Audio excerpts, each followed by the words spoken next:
मैं अपने चैम्बर में बैठा हुआ था। एक आदमी दंदनाता हुआ अंदर घुसा।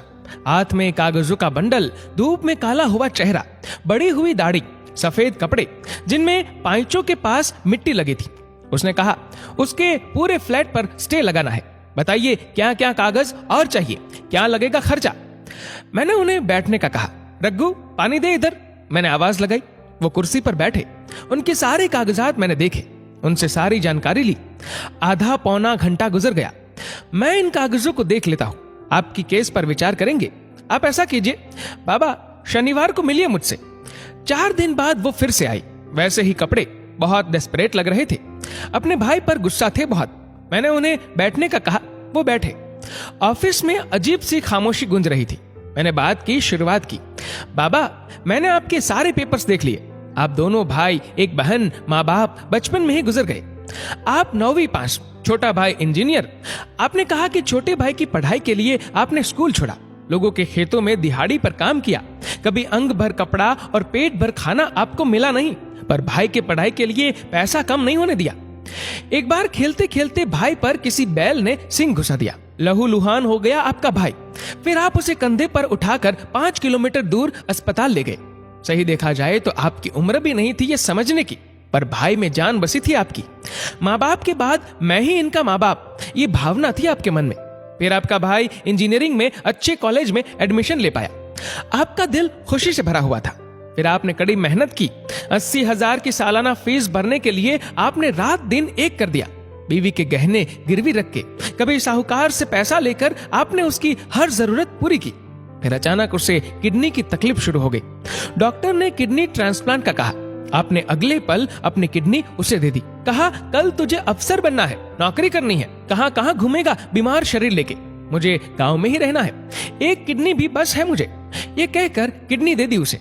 फिर भाई मास्टर्स के लिए हॉस्टल पर रहने गया। लड्डू बने, देने जाओ। खेत में मकई खाने तैयार हुई, भाई को देने जाओ। कोई तीज त्योहार हो, भाई को कपड़े भेजो। घर से हॉस्टल 25 किलोमीटर। तुम उसे डिब्बा देने साइकिल पर गए। हाथ का निवाला पहले भाई को खिलाया तुमने। फिर वो मास्टर्स पास हुआ, तुमने गांव को खाना खिलाया। फिर उसने शादी कर ली। तुम सिर्फ समय पर वहां गए। उसी के कॉलेज की लड़की जो दिखने में एकदम सुंदर थी, भाई को नौकरी लगी। 3 साल पहले उसकी शादी हुई। अब तुम्हारा बोझ हल्का होने वाला था, पर किसी की नजर लग गई आपके इस प्यार को। शादी के बाद भाई ने आना बंद कर दिया। पूछा तो कहता है मैंने बीवी को वचन दिया है। घर पैसा देता नहीं। पूछा तो कहता है कर्जा सिर पे है। पिछले साल शहर में फ्लैट खरीदा। पैसे कहां से आए पूछा तो कहता है कर्ज लिया है। मैंने मना किया तो कहता है भाई तुझे कुछ नहीं मालूम, तू नीरा गवार ही रह गया। अब तुम्हारा भाई चाहता है गांव की आधी खेती बेचकर उसे पैसा दे दे। इतना कह के मैं रुका। रघु ने लाई चाय की प्याली, मैंने मुंह से लगाई। तुम चाहते हो भाई ने जो मांगा वो उसे ना देकर उसके ही फ्लैट पर स्टे लगाया जाए, क्या यही चाहते हो तुम?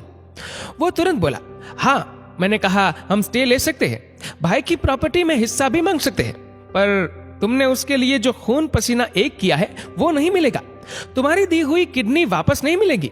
तुमने उसके लिए जो जिंदगी खर्च की है वो भी वापस नहीं मिलेगी। मुझे लगता है इन सब चीजों के सामने उस फ्लैट की कीमत शून्य है।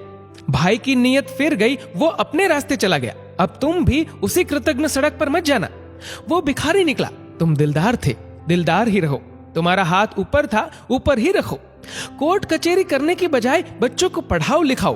पढ़ाई करके तुम्हारा भाई बिगड़ गया, इसका मतलब बच्चे भी ऐसा करेंगे, ये तो नहीं होता। वो मेरे मुंह को ताकने लगा, उठ के खड़ा हुआ, सब कागजात उठाए और आंखें पोंछते हुए कहा, चलता हूं वकील साहब। उसकी रुलाई फूट रही थी और वो मुझे वो दिख ना जाए ऐसी कोशिश कर रहा था।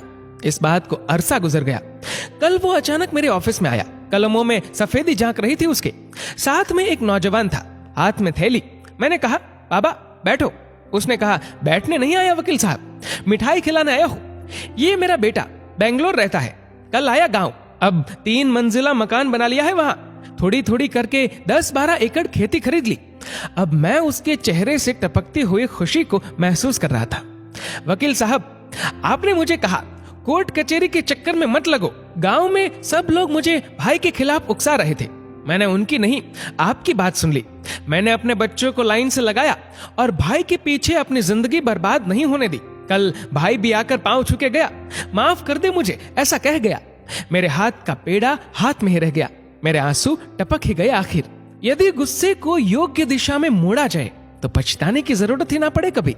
दोस्तों, इस वीडियो को लेकर आपकी क्या राय है नीचे कमेंट करके जरूर बताएगा। और अगर आपको वीडियो अच्छा लगा हो तो इस वीडियो को लाइक करेगा, शेयर करेगा ज्यादा से ज्यादा लोगों तक। और ऐसी ही और भी इंस्पिरेशनल वीडियोस के लिए सब्सक्राइब करें हमारे यूट्यूब चैनल को और फेसबुक पर फॉलो करें हमारे पेज को। धन्यवाद।